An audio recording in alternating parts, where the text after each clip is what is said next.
Last night I received an email from my agent Jenny, who asked me if I'd read out the diary entry from Remainders of the Day for today, which is Tuesday. Well, it is Tuesday the 16th of August, so it was Tuesday the 16th of August 2016 when I wrote this.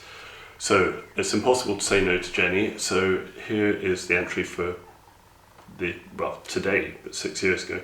Online orders 1, books found 1. Lucy and I opened the shop. An elderly man dropped off a box of books about heraldry yesterday, many of which contained heraldic bookplates.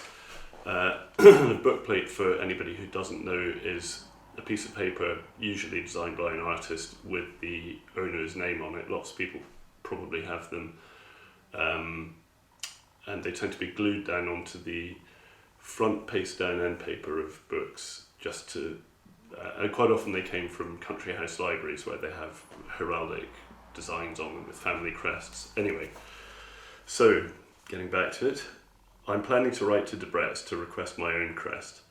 I've suggested a cross-hatched arrowhead piercing a customer who's wearing a pair of Crocs and a duffel coat, and that's slightly stolen from Henry Root. If anybody has or hasn't come across the Henry Root letters by William Donaldson, fantastic series of books, very, very funny. Anyway, left the shop at 10 a.m. for a book deal in Dunsker, an hour away. The house belonged to a woman who had inherited her brother's books.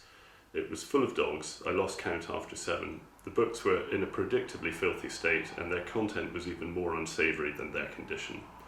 Holocaust denial, extreme right, religious right, anti-abortion, all that sort of thing. After a while I discovered that these were actually her books rather than her brother's.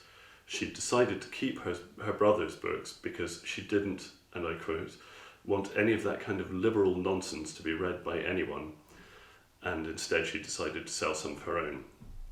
She was a member of Opus Dei, and while he was alive, her brother, she would regularly send the poor man cuttings from the Daily Telegraph. He was a Guardian reader. I managed to salvage a handful of the slightly more palatable titles. Home at 2 p.m, Daisy and Lucy spent the day gossiping. I have no idea what they were talking about, but it sounded like a foreign language. Till total 153.18, 17 customers. So that was for Jenny.